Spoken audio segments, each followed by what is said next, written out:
Hello everyone. If you're new to my channel, welcome. I am back. So I wanted to come on here to speak with my military folks. So let me go back. So if you're new to my channel, my name is Genevieve and former federal HR officer, and I took some time off so I can take care of my family and to also do this on the side as far as mentoring, consulting, coaching anyone who is trying to get into the federal government, because I know getting into the federal government is very, very, very difficult. I went through it. I've experienced it. If you watched any of my videos, you will learn a little bit of my history. So, fast forward to right now. This is kind of a video more so for the military folks, because I was in the military. I was in the Army, and I did about 10 years, and then I retired, medically retired. I got injured, Iraq, you name it. So I came back and stuff, and then I got out the military. And so when I got out the military, I wasn't sure what I was going to do. And of course, my chain of command were not supportive with my decision in getting out, especially since I needed to take some time off, some mental health type stuff that I needed to take some time off, so I can get myself together, especially with, deploying to Iraq. And, if you military and you served overseas, Iraq, Afghanistan, you know the story. But if you're a civilian and you don't, then yes. So I had to take some time off. And so once I took the time that I needed, I went back to school to finish up my bachelor's degree. While I was in, I was still attending colleges. I was taking college courses. And so I was just racking up the credits. None that I wanted to consolidate for me to actually get a degree that I was interested in, although I could have gotten an associate's degree for liberal arts or something, but I wanted to continue on with my education and get something that I think would probably be a little bit more marketable. And so when I got out, I continued going to school, but I was going full time to get my bachelor's degree. So once I got my bachelor's degree, then I felt like I was ready. I was ready for the workforce, although I was served 10 years in the military. And if you're military, you know we've done every single thing. I was a staff sergeant. I medically retired as a staff sergeant. So I've been in charge of people, in charge of platoons, and, stuff like that. So it was nothing new to me. So so I still wanted to continue on with my career. And so once I got my bachelor's degree, I got it in health administration. Yes, health administration. And so once I got it, I thought I was going to be able to work, in a hospital, run a hospital, do all the, neat things because I got my bachelor's degree. But I had no direction. I had no anything. Prior to me getting out of the military, I went to ACAP. I did the transition, got someone to help me with my resume, and had someone who was somewhat available, although there was a lot of people transitioning out of the military. Either they were retiring or they were just ETSing or getting out of the military. And so there was no one-on-one attention that I could have gotten. And the individuals that were helping, I'm not sure if they really knew all the options, although while I was getting my resume written, having them assist me with my resume, they attempted to get my, I guess my job, my MOS, the job that I did in the military, to transfer over into the civilian side. And so most of my military career, I was working in the warehouse, supply, 92 Alpha. I was a supply sergeant. And so I didn't want to come back out. I didn't want to get out the military and continue to work in the warehouse because I did not have a good experience working in the warehouse. It was too cold, too hot, too whatever you want to call, too dirty, too whatever, you name it. It was too much for me. And so I didn't want to continue that. And I wanted to work in an office setting type of environment. And so I should have went as a 92 Yankee, and they are unit supply. So they work inside of the orderly room, or they work at the arms room and stuff like that. So military folks, you guys know what I'm talking about.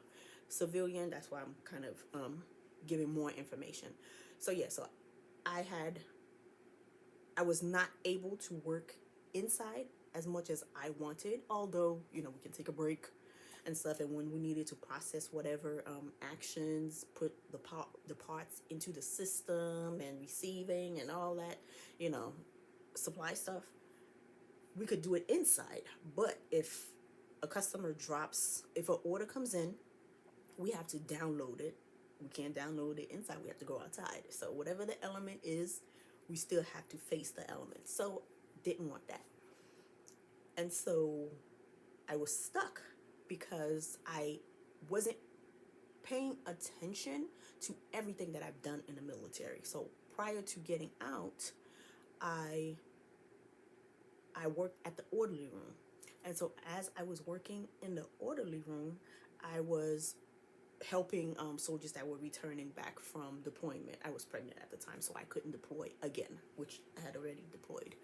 Because, if I wasn't pregnant, I would have been back to back getting deployed. And so by chance or by luck, I was pregnant, so I didn't have to deploy again. And so when I stayed back with my unit, and then I was helping the soldiers that were returning from their deployment. And so in them returning from their deployment, I felt so sorry for them. Because there was a lot of them that they made some good money. I mean, working in a hazard zone, which they rightfully earned, because when I was there, I think I earned it. But it seems like they didn't really have a good support system, or a lot of them were pretty young when they deployed. And so, what do you do when you're young, you're inexperienced, and you get a large sum of money? What you want to do is, blow it. Soon as a lot of them got out from deployment, when they came back, a lot of them were buying, all the nice cars, Beamers, Navigators, Escalades, you name it. But that type of purchase only held on as far as making their payments for less than a year because, of how extravagant. And a lot of them, I'm pretty sure, because they were young, they didn't have enough credit and stuff where they can get a competitive interest rate and stuff. So their interest rate was, through the roof. So their payments on their car payments was a lot of money. And there were some also that when they came back, they've had, wives, spouses that they just married, that they've been married to all along and stuff. When they came back, the money in their accounts was no more. Either the spouse, girlfriend, whatever, cleaned them out. And so now a lot of them needed assistance. So they came into the orderly room where I was able to assist them with drafting memos that needed for them to get an AER loan, take them to the AER office, speak to the AER, NCO to kind of help them, the sergeant for the that worked in that department, to help them, get the loans and to help them, and then take them to the housing department, because a lot of them, they were married, about to get divorced, but they were still married, and so they were collecting BAH, although it didn't appear as if they were collecting anything because, of how fast the money was leaving their accounts. And so I would take them to the housing office, write draft letters and stuff that needed to be drafted. Pretty much I was, helping them with every single thing that they needed. And so I found an interest in doing that. I mean, I've always wanted to help people, but the satisfaction that I got, because I actually was able to give them results, or they were able to get results from the assistance that I provided them, I felt very good about that. And so I wanted to continue. And so, but while I was getting out of the military, because, they say, well, whatever, your MOS is, transfer your MOS to the civilian side and so forth. But 92 Alpha was my MOS, which is supply. But working in the orderly room was a 42 Alpha, that's admin.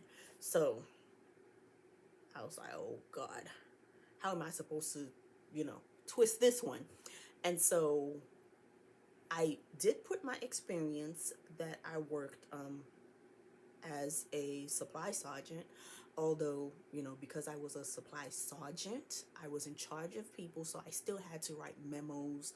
I had to give them counseling statements. I had to take them wherever they needed to go. So in a sense, I was still doing some type of administrative work, and so I applied that experience into my my resume, and also what I did at the last year prior to me getting out, which is working at the orderly room, and so which was HR. And so, but when I got my bachelor's degree, I wasn't sure. Again, I didn't know what I was doing, so I got in health administration because I thought, I can work in a hospital and I can somewhat do some admin work in a hospital. So got that degree, and I'm waiting around. Nothing came. Nothing happened. And I'm like, hold up.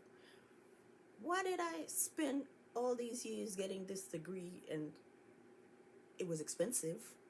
Thank God I, served in the military, and that I got, GI Bills and, post 9/11, that assisted me and stuff. And I also invested more money into my GI Bill and stuff. So that helped a lot. But when I got out, like I said, I didn't know what to do. I mean, I got the education, which I thought was enough. And so I was a little bit cocky, or maybe not cocky. I want to say I was confident. I was confident in my abilities. I was confident in what I can bring to any organization. And so I continued with that mindset. But the only thing that was a problem is, remember I mentioned ACAPing. When I was leaving, when I was transitioning out of the military, I got some assistance with writing my resume, although I was just kind of following what they said, but I didn't really understand the concept.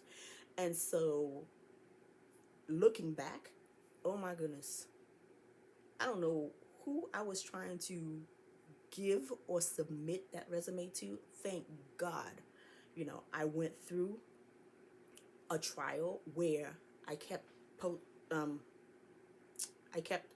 applying for positions. The positions that were posted, I kept applying for different positions, and each of them, I wasn't getting hit with the ones that I really wanted. So I'm like, what in the world is going on? And so, but I did get, had to interview. I interviewed for a few positions, but they were very lower level grades. And of course, I'm thinking I have my bachelor's degree, I have education and stuff, so I can get any job, whatever the grade is. But I didn't understand the grade system in the federal government. So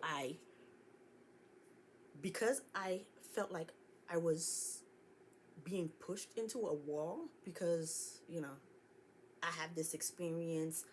I know what I'm capable of doing, but on the other hand, nobody is giving me a chance. And so I went and stuff, and then hired someone to assist me, to help me write my resume. And looking back again at the resume that he wrote for me, it kind of gave me a blueprint, so to say, because I wasn't really sure about the formatting. I know chronologically and this and that, but I wasn't sure about the formatting. I wasn't sure about, you know, how I'm supposed to frame my resume. There was a lot I didn't know about my resume. I didn't know how to put all my experiences, for them to understand, the HR to understand, what I've done in order for me to be able to qualify for whatever position that I was applying for. So when he wrote that resume for me, I reviewed it and I was like, oh, that's it?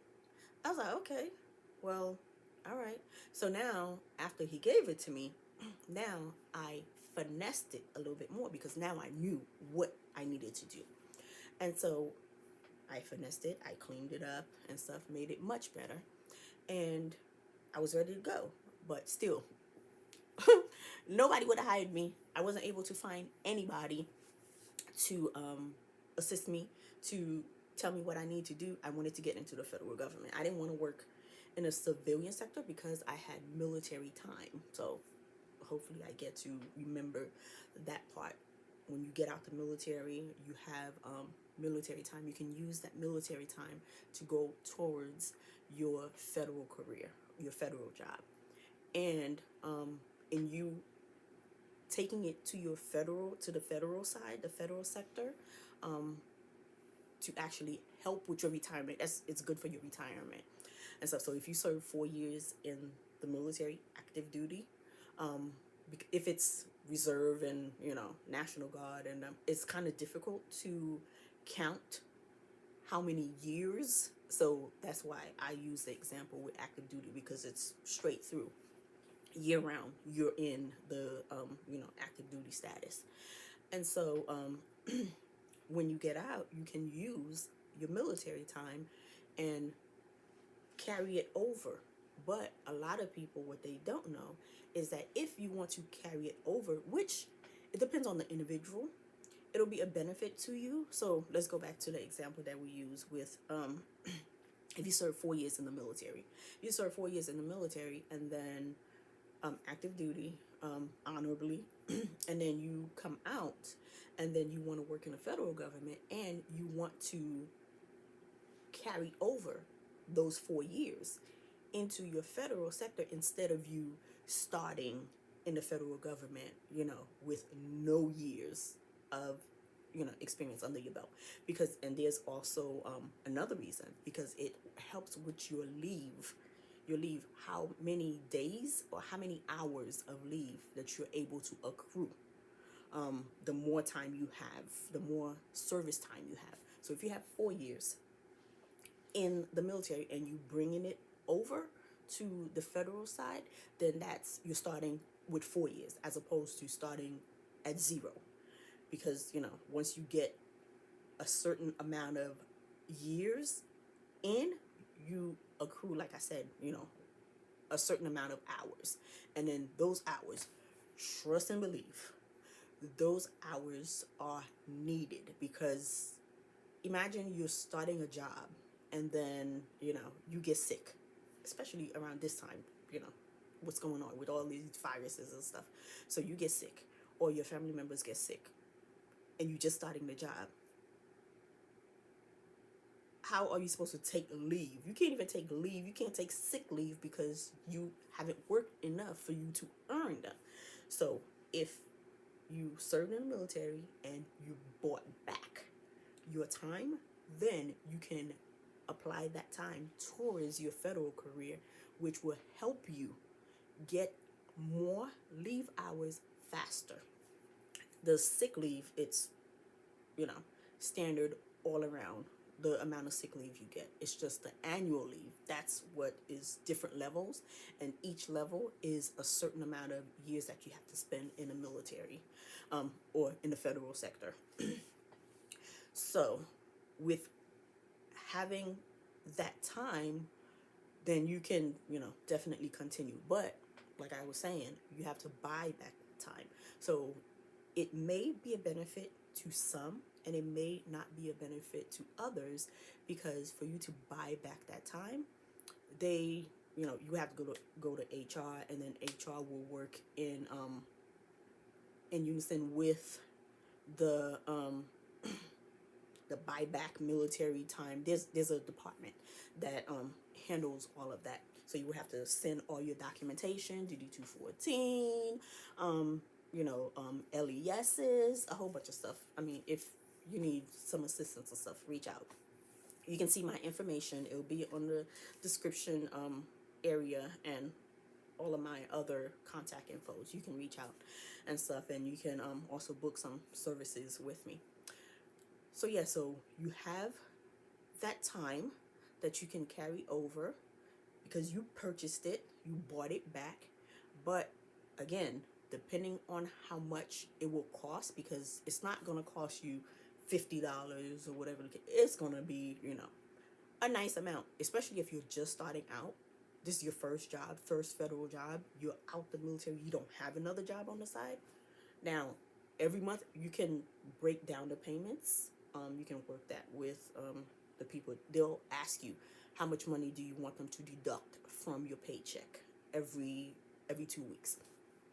So, but even though they're deducting, I think the lowest that I've seen, and I don't know if anything has changed, although it shouldn't have, because I haven't been out for that long. I've only been out for about a year.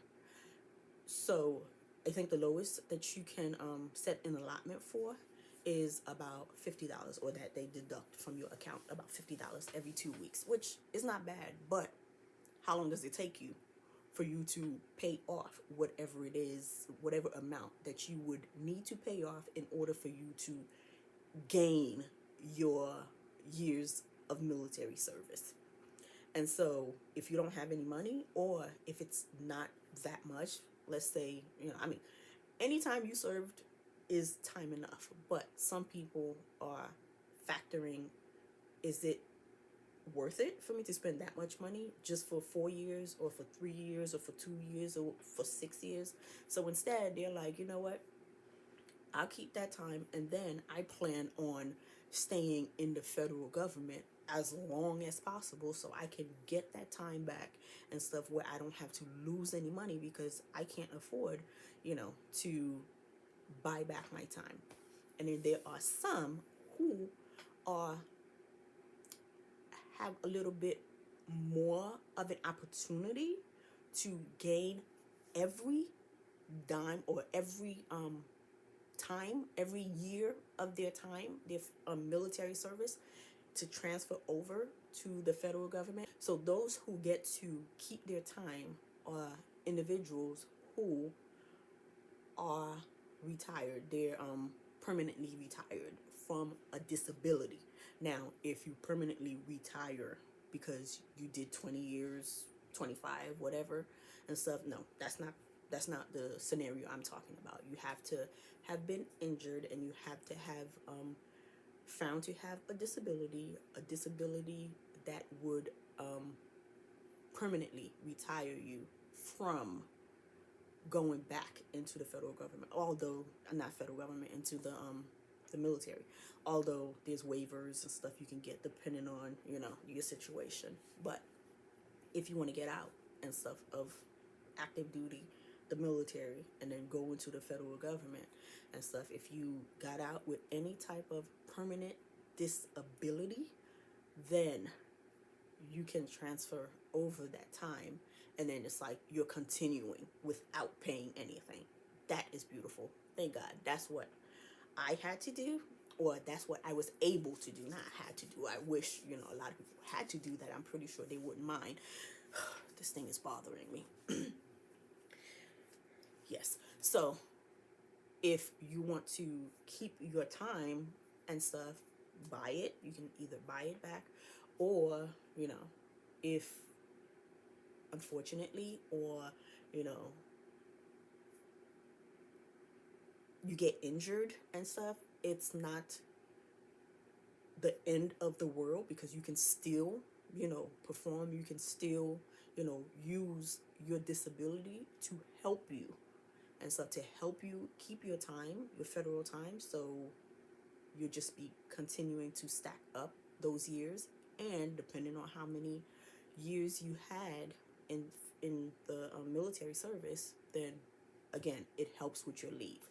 So you will start off, depending on how many years you have, you would start off with getting a few hours every 2 weeks, which, if you need to go to a doctor's appointment, you would need that. You would need those hours. And then there is a new, well, it's not new. It's, I think 2016, they put it out.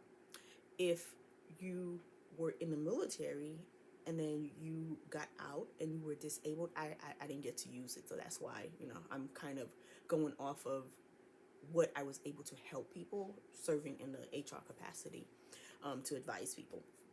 So you can get, if you got out and then you were disabled, the government gives you, I think, 120 hours.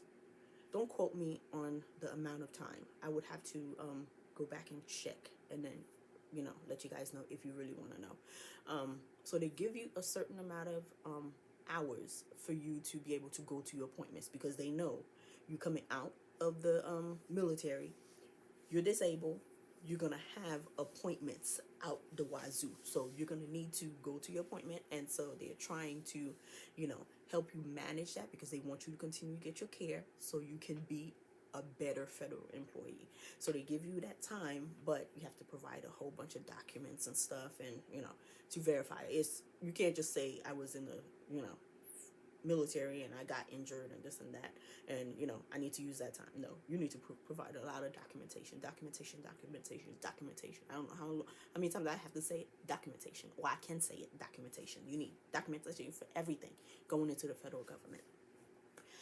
And so when I got out and stuff, and then got my degree, wanted to get into the federal government, wanted to get into a position that I didn't have to work outside. So I wanted to continue with working in HR, because I enjoyed helping people.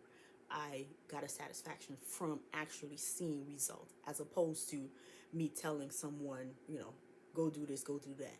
But because I was pretty much holding their hands each step of the way and stuff, it's kind of like, we kind of build a relationship and stuff. So it's like you know somebody and then that person succeeded. So it feels good, because you always want people in your corner, or people that you associate, because you always want anyone that you come in contact with, that you have, or you made a lasting effect to their lives. At least that's what that's what I liked about helping people, because each person I can say, okay, I did this and stuff, and thinking, if I did this for these individuals, if one day I need help, then hopefully the person that I help would have helped somebody, and then eventually come back to me and stuff. And if it doesn't come back to me, then it is what it is. But when I went and stuff, hired somebody to do my resume for me, but then fixed up my resume on my own. And then I went to the VA. The VA had a program where, veteran outreach program, where they help you find jobs again. So, which was the answer to my prayer. And so I worked with a guy, I think he retired. He's the best.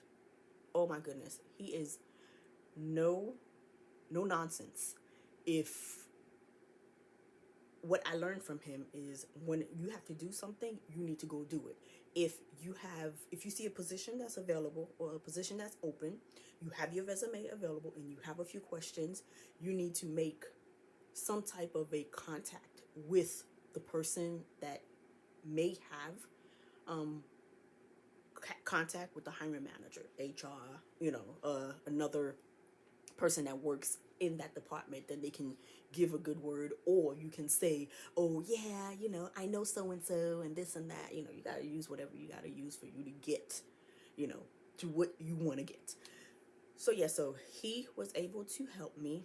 And again, I was unsure of a lot of things, and so he definitely showed me that if you need something, you just go for it. So position came up, several positions I applied for, but then the position came up and I told him I was interested in it.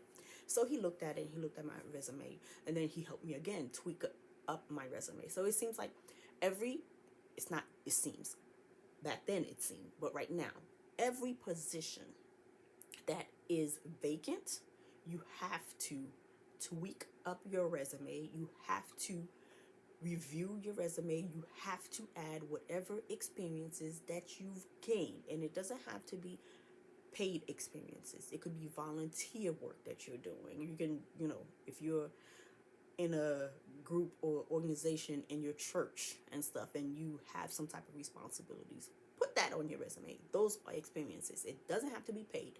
Experiences are experiences, and whatever the experience is, I am sure you can apply that experience to, whatever job that you're trying to do. So yeah, so once I got that, he helped me with my resume, refine my resume, and then we saw the position, and then I was like, oh my goodness. Okay, so when I get home, I'll apply, and then I'll send my resume. He was like, why when you get home? Apply right now. I was like, oh, okay. So I listened because I really needed the help, and I did whatever it took. So I applied, and then he was like, okay, well, let's see on the vacancy announcement. Oh, it says to contact this individual at HR. Let's contact this individual. I was like, okay, yeah, when I get home. Okay, yeah, I see the number. He was like, here. I was like, oh, okay. Yeah, okay. So what am I supposed to say? So he's like, really? We just spoke about it. I was like, okay, well, I kind of needed you to kind of brief me. He said, I briefed you enough, so get on the phone. So now I'm on the phone talking with HR, and of course HR was short with me because I'm on the phone acting a fool because I didn't know, I didn't know, and HR was busy, or HR wasn't friendly, or whatever the case may be. So they was like, okay, yeah, how may I help you? And I was like, okay, yeah, so I saw a position that was available, so I applied.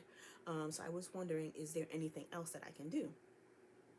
Very short was HR. They said, I don't remember if it was a female. They said, if you applied, okay, you applied. So just wait, and then when we review your resume, then we'll let you know whether or not and stuff. But I can't tell you anything right now. So I'm like, oh God, okay. So I felt like ish because I was like, damn, I didn't even want to talk to these individuals and stuff. And then once I get on the phone, I was even prepared. So now they're looking at me like I'm, don't know what I'm doing and stuff. And then I'm there trying to find out from my the person that was helping me, the counselor, the career counselor, what I needed to say, and it was a mess, complete mess. So then I was like, oh damn, I just screwed that up. So he was like, okay, don't worry about that. So you applied, but you need to go to the HR office. I was like, okay, am I supposed to do that? He was like, why not? They have office hours. They're working. They accept customers. Why would you not be able to go? So I was like, oh, okay. All right, so I'll go, so I'll plan it and this and that. I'll make sure, I have copies of my resume. Even before I said copies of my resume, the man already printed my resume out for me. And then he told me, go to the next building and go speak to HR. I was like, oh, Lord, are you serious? I was like, guy, I just screwed up this phone meeting. It was in an interview, phone meeting. What if it's that same individual? Now I'm going to talk to them. Now they're really going to be, short with me, upset with me, or they really going to treat me like shit. So I went, had my resume. He was like, you got this. You were in the military. Weren't you this? Weren't you that? Weren't you training soldiers? Weren't you, working with a whole bunch of officers and this and that? You were working with, people who are in higher rank. So snap out of it. I was like, yes. So I felt like a little kid. So I was like, absolutely right. So he was like, you want this, right? So go get it. So I was like, absolutely right. So I went to HR and stuff, and then didn't meet the person that answered the phone. Met with one of the higher senior ranking HR specialists at the office, and there was nobody else there, so thank God, just in case if I fumbled my words or I said something crazy and stuff, it wouldn't be too many people witnessing my faux pas. Instead, she can tell the story. I don't care, I'm not there for them to laugh, for me to hear. So I was like, thank God. Okay, so let me speak to her one-on-one. I'm good. But if it's a group of people, if I know other people are there and stuff, YouTube is a little bit different because it seems like I'm talking to myself, although you guys are listening. But yes, I will see the comments when you guys comment and stuff, but it's a little bit different as opposed to, talking to a group of people, and then they're looking around and, they can say whatever or think whatever about you if you make a mistake. So spoke to her and I was like, hi, I applied for this position and I was working with, I don't want to call his name out. I was working with Mr. So-and-so, and then he advised me that I can stop by and, make sure that I can drop off my resume if something happened in the system. And then she was like, well, that's the only way. So if the vacancy announcement closed, then we can't do anything. I'm like, no, it didn't close. It's still open, but I just wanted to make sure. And then he mentioned something to me about there might be some type of programs or some type of authorities. I'm not sure, what authorities are. So are you able to help me, kind of explain to me? I'm so sorry that I'm bothering you. I know you're probably busy and stuff, but I'm just trying to learn what it is that I need to do and stuff. And if you don't have the time now, then I can always come back. And so if you just let me know what time I need to come back. And so the way I was talking to her kind of calmed her frustration, if she was feeling frustrated because she was busy or whatever the case may be, and she was able to help me. So she grabbed my resume and she reviewed it and stuff, and then she was like, okay, so you posted that resume, right? I was like, yeah, I did. But, I just want to make sure. And she was like, okay, well, if you posted that resume, then you should be good. And I'm like, yeah, but, so is there any type of authorities? Is there anything? So then, she told me, well, you know what? Let me get your resume. And then I'll get back to you. I was like, okay, she's lying. She ain't going to get back to me. Thank God she wasn't lying. She, in fact, forwarded my resume to one of the hiring managers. And then one of the hiring managers called me. I think as soon as I got home. Everything was happening. So as soon as I got back home, phone call, and I see, it was a VA. I see the VA. I was like, I don't have any appointments. So because, I go to the VA for appointments, medical appointments. I was like, I don't have any appointments. Are they setting up an appointment for me? So I get on the phone, and then, hi, this is so-and-so from HR. I'm the HR officer. So I received your resume from so-and-so. So I wanted to find out if you were still interested in the position, the HR position that's open. Although we really need someone right now. So because we have a lot of vacancies open, so, and we have some way that we can get you in, which is probably one of the authorities that she was talking about. And so I was like, oh, okay, yes, hold on. I wanted to act like I was important. So I said, oh, hold on, let me check my calendar. I had nothing on my calendar. So then I said, oh, sure, let me see. Oh, tomorrow? Oh, okay, well, is it possible that I can do it the day after tomorrow? Because I had a medical appointment and I wasn't sure if I was going to be able to come back. I had to use something that she wasn't going to say, oh, I'm offering you a job, but you don't want it. So I used medical. Who's going to say no to medical? Because I needed to buy time, because I was like, oh my goodness, everything is happening all at once and stuff. I need to breathe. I need to figure out what's going on. So then she said, "Oh, sure, no problem. Yeah, whenever you're available." So I was like, "Oh, okay, yeah. So, day after tomorrow." And then she said, "Okay, what time?" I was like, "Well, I mean, what time is good for you and stuff?" And then she was like, "Well, we have a few people that we're interviewing and stuff. So, how does 12 o'clock sound for you? Because you will be the last one." I was like, "Oh, okay. Yes, yes. Oh, okay. Yeah, yeah, yeah. 12 o'clock works." Because now, I, without me knowing, if after, during the interview process in HR, hiring managers and so forth, they're going through a whole bunch of resumes, 4 or 5 resumes and stuff, or 4 or 5 interviewees, there is a chance that they would definitely be tired because either they've heard a lot of people talking about nothing, people who aren't interesting, people who are too cocky, people who are experienced, people who don't who are experienced but do not have that little extra personality that they need and stuff for their position. So I was like, okay. I mean, yes, I'll be the last one. There might have been a whole bunch of people that was, more qualified than me.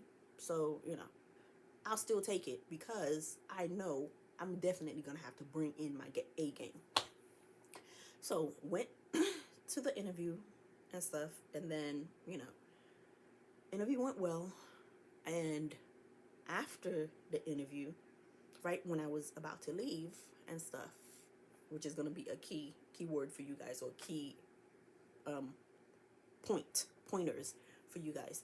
When you have your resume and you go to an interview, also bring your references. Have it available just in case. Thank God I did that. I had my references available because I knew, just in case. I don't know, for some reason I knew it was going to work out and stuff, because it seems as if everything was lined up correctly where I had to be ready. So had my references and stuff. So right after the interview, you know, it went well in the beginning. I was very nervous, but then I started to loosen up and stuff because they kind of made it comfortable for me.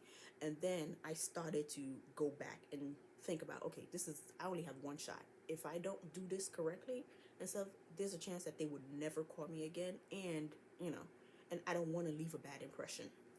So got my nerves together. I even told them, I was like, oh man, I'm so sorry. I'm kind of nervous and stuff. But, if you're talking about my job, what I've done and stuff, let's go.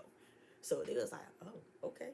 So it's kind of like I added a little quirkiness to it, which was a good thing, because I don't know if everybody was boring or they liked or they felt a good vibe from, the interview and stuff. So they weren't offended by it. Some people may be offended by it. So you have to pretty much work the room, or pay attention to your environment as far as who's upset, who's whatever, who's no nonsense and stuff, to see how or what approach you should use with that individual.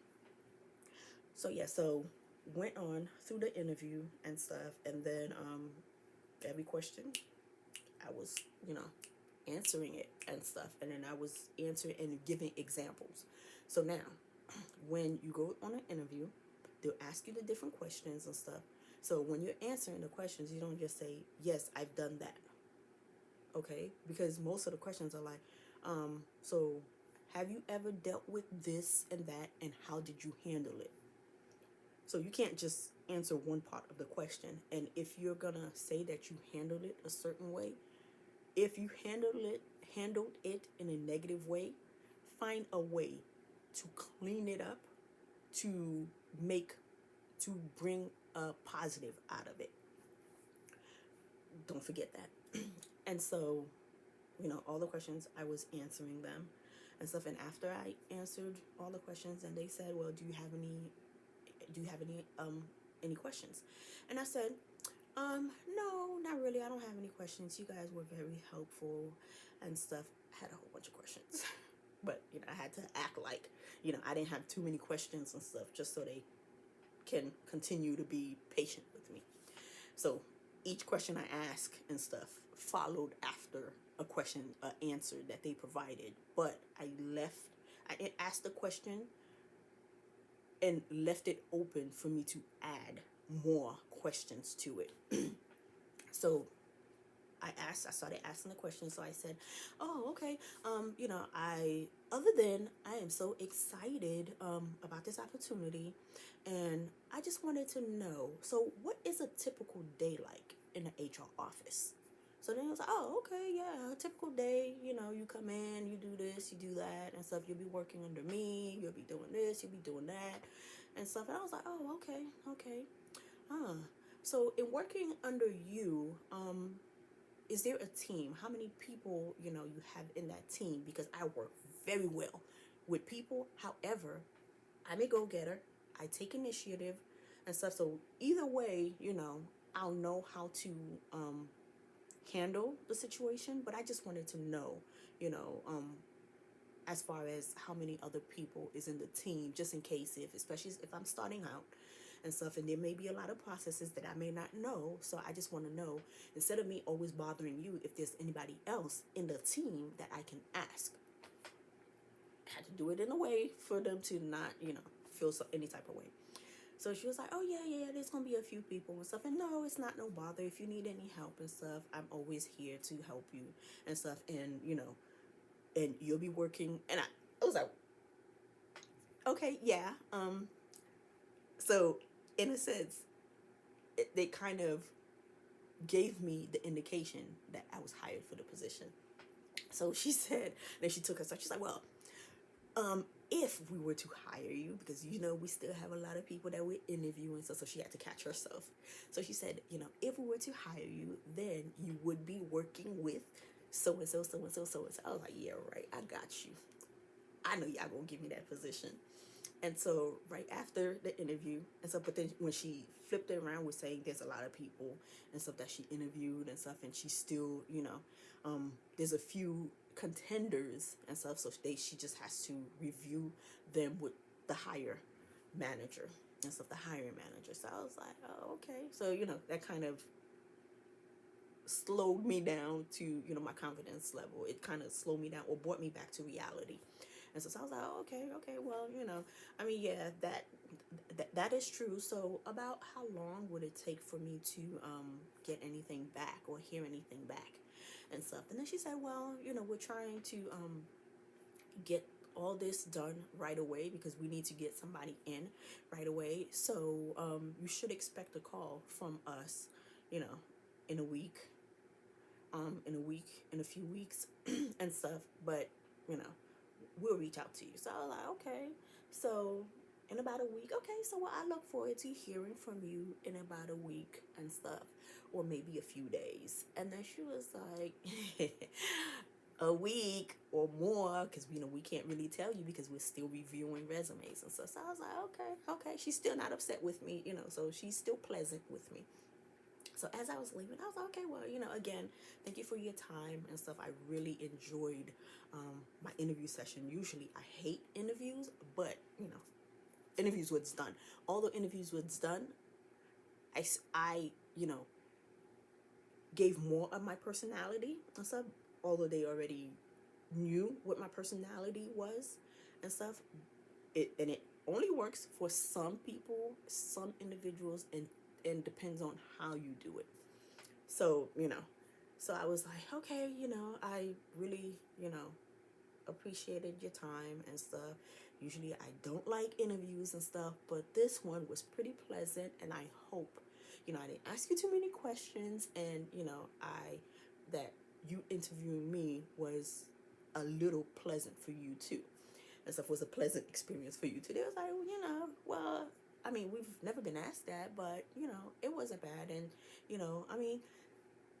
you're the last person, and usually we want to get through it and stuff, but, we're kind of, embracing this moment. So I'm like, okay, you giving me more? Give me more. Keep giving me more. And so I was like, okay, so I'm trying to contain myself because I already knew I got this. And as I was getting up and stuff, I was like, oh, dang.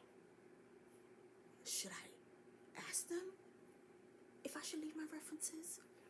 How can I bring that up? So how am I going to do that? Even before I opened my mouth, she said, hey, do you have any references? I was like, yes, yes, I do. Oh, hold on. Had all my references in my little, thing. Had my references in there and stuff, and then I gave it to her and stuff, and then she was like, okay, all right, we're asking everyone that and stuff for their references. While she was interviewing me, as I was answering the questions, instead of me gazing out, in the atmosphere, I was doing eye contact and stuff. And then when she looked at, her pencil and stuff, so I was, moving with her and stuff. I didn't see no other paperwork on that desk. I didn't see a folder, because usually, when I've done interviews in an HR capacity, helping the hiring managers, I would have a folder with all the resumes and stuff, and all the all the references and stuff like that.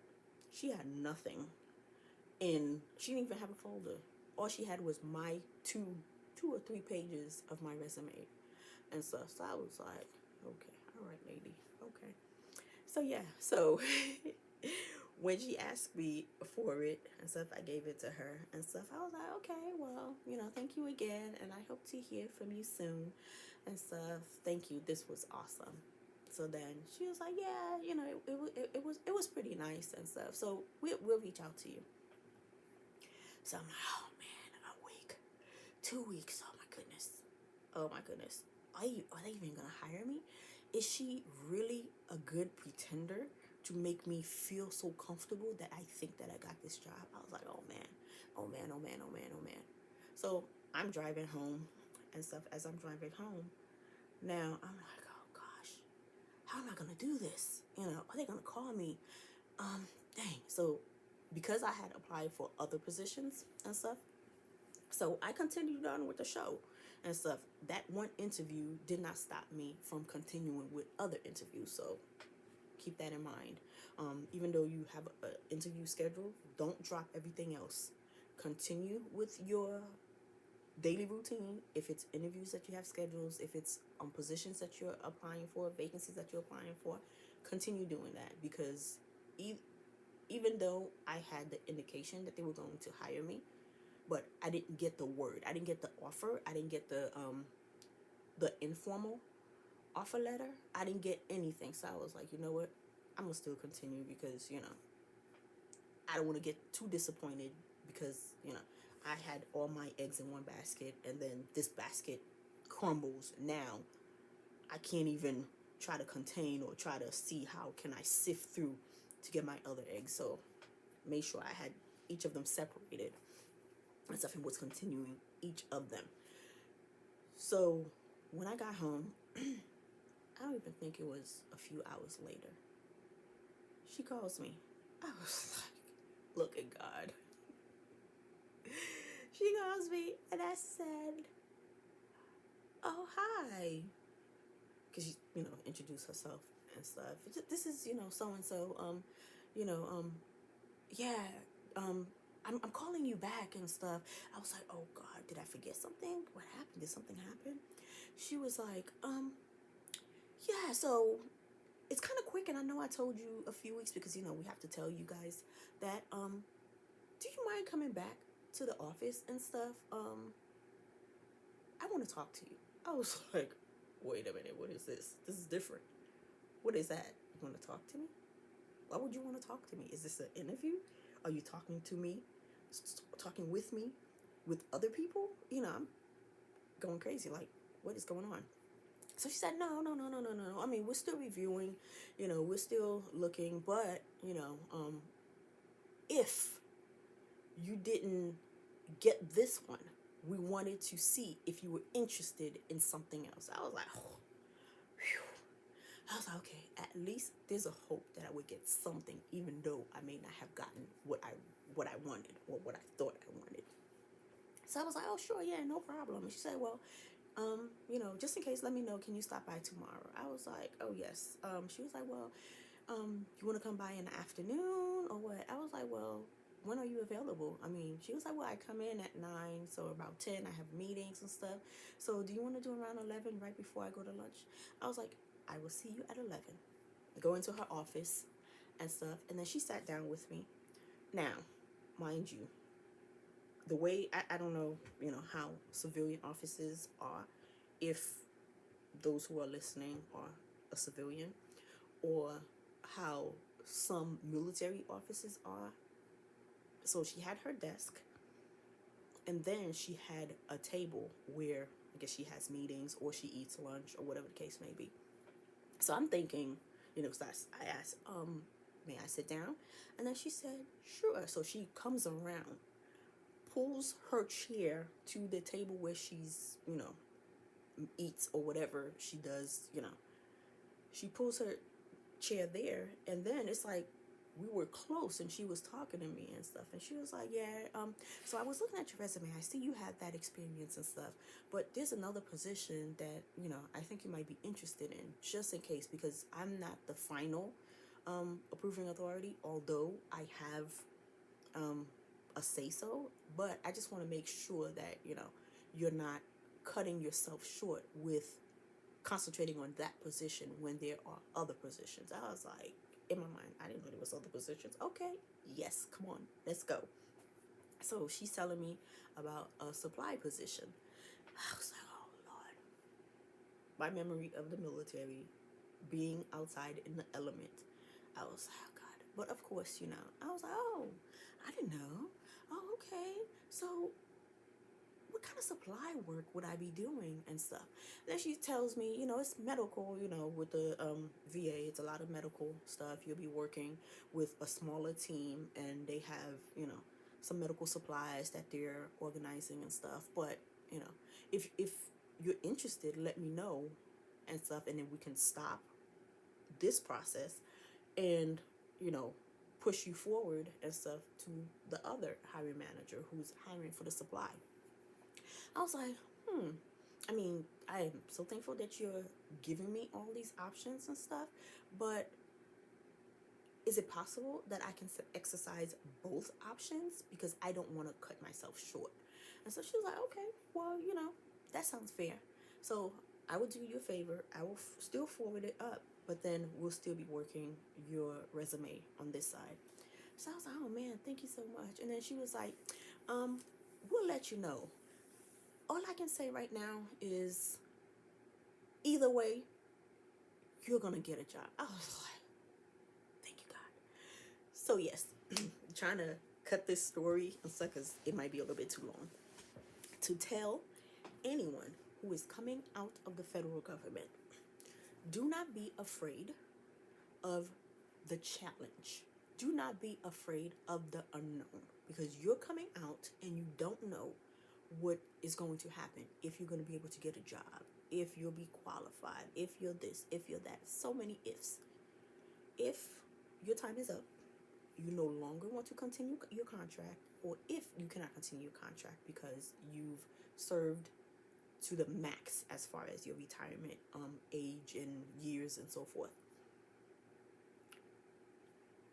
come out gracefully of the military, because there is a brighter side on the outside.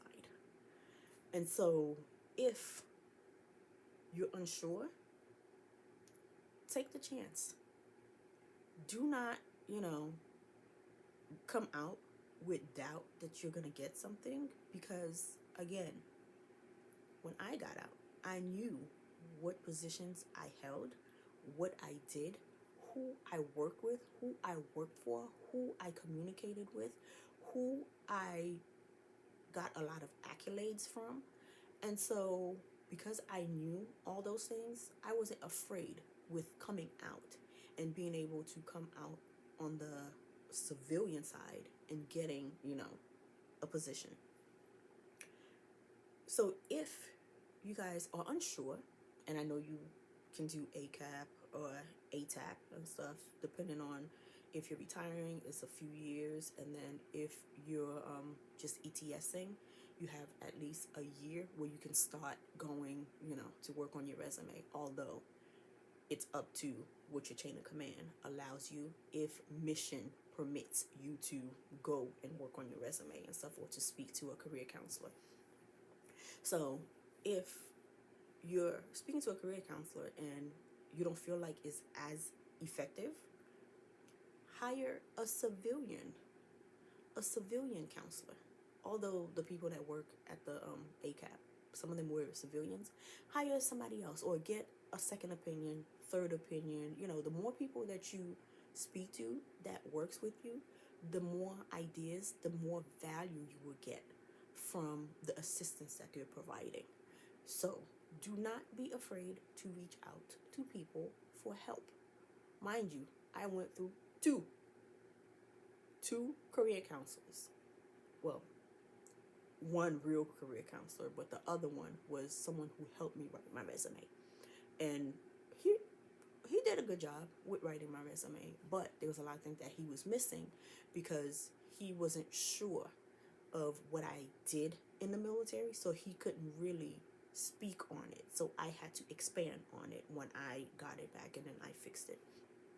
So whoever you're hiring, if they haven't worked in that agency or they haven't worked in that as in the federal government, if it's a federal job that you're trying to get into, it's gonna be kind of,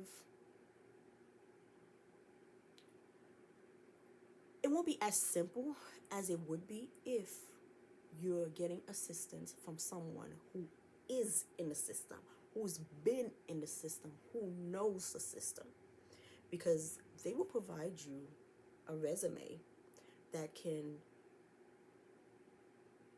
get you uploaded.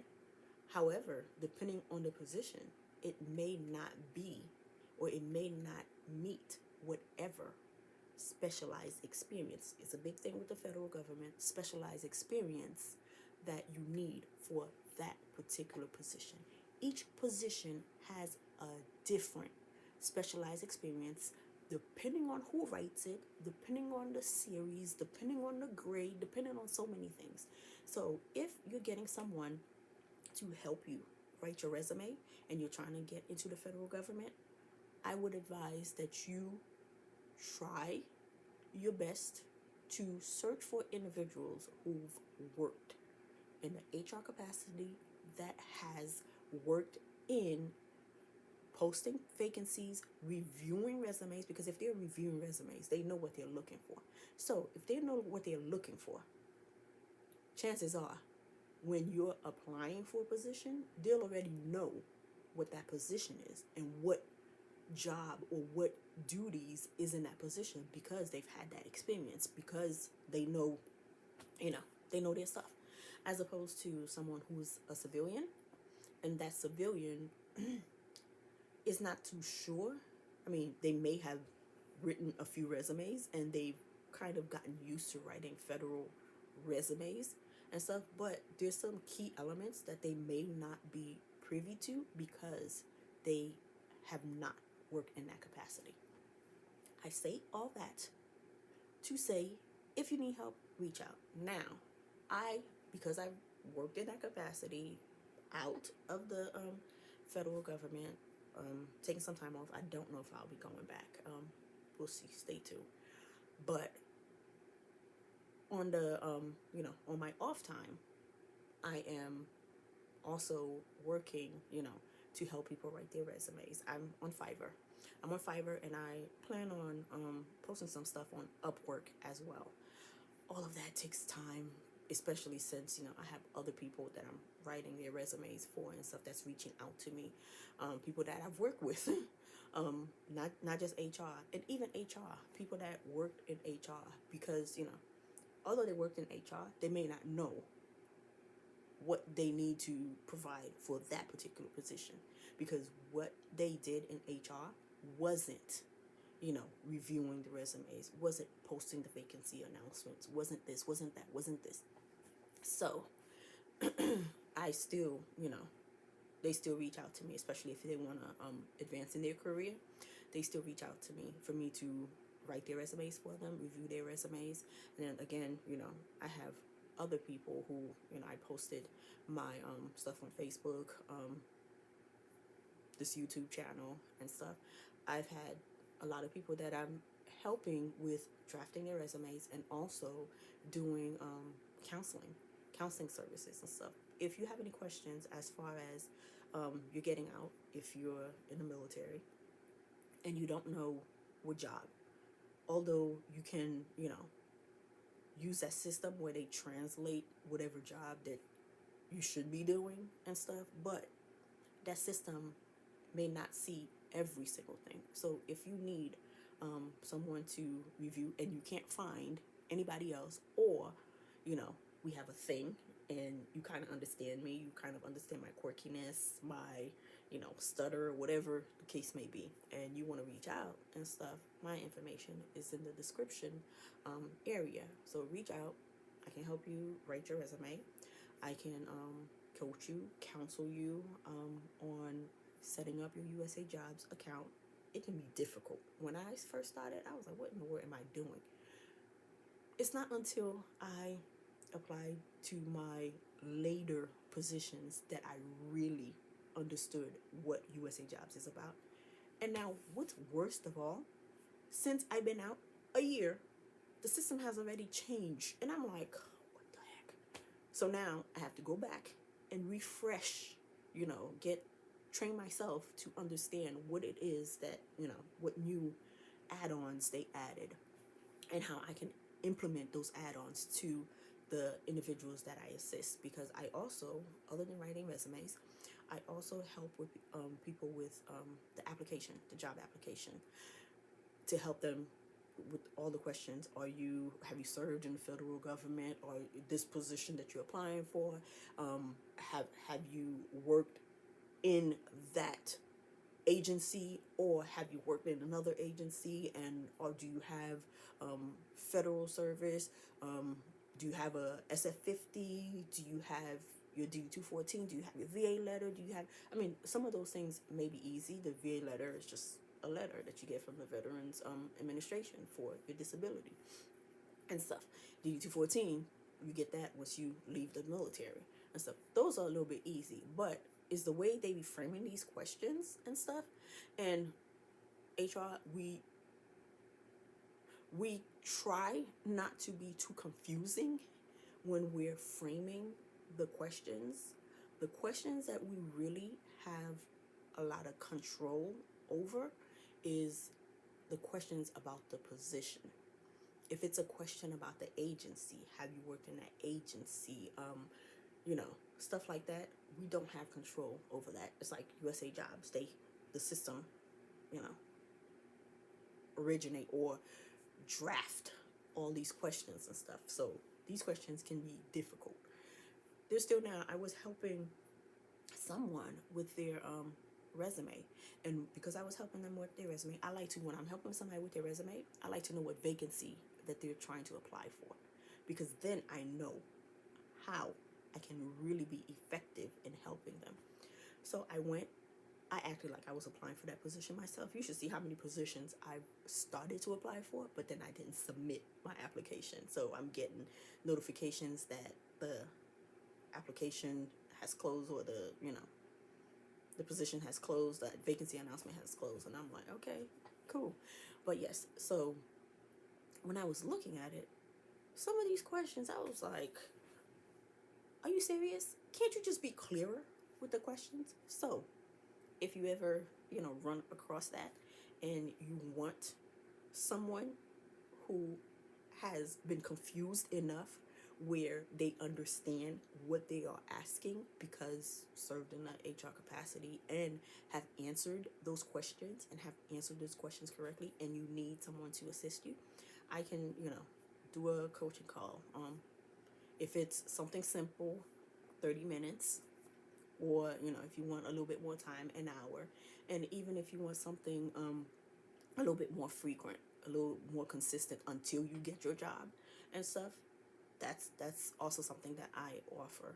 So again, if you need any assistance and you cannot find anyone, or you prefer me, then reach out and stuff. And I've also noticed that a few people who have commented and who's reached out to me, who are afraid to comment on YouTube. I guess because they're thinking their question is, you know, I don't know. Because to me, there's no stupid questions.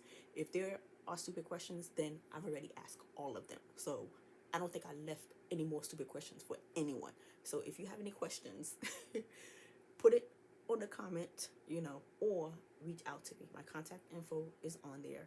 And if you find a stupid question that I haven't asked and stuff, I am pretty sure that I may be asking the stupid question as well. So I say all that to say there's no stupid questions. Whatever it is that you have a question about, put it on a comment. And if it's something personal, if it's something that relates to your particular position that you're applying for and stuff, so I can't really provide you personalized assistance because I would need to know more.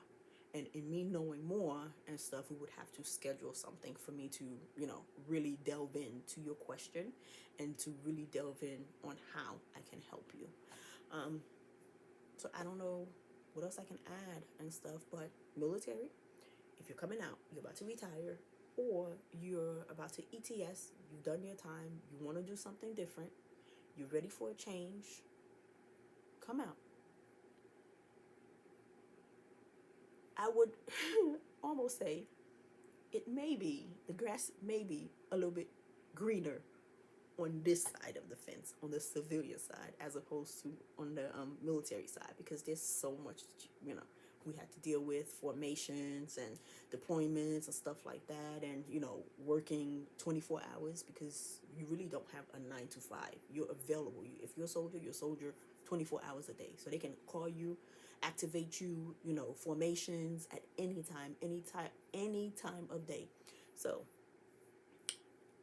on the outside, if you have a 9 to 5 job and stuff, or 9 to 2, whatever, 8 to 2, 7 to 2, 6 to 2, whatever, federal government, you have that option and stuff to work whatever schedule, works best for you. Of course, there's a core hours, so you have to work within those core hours and stuff.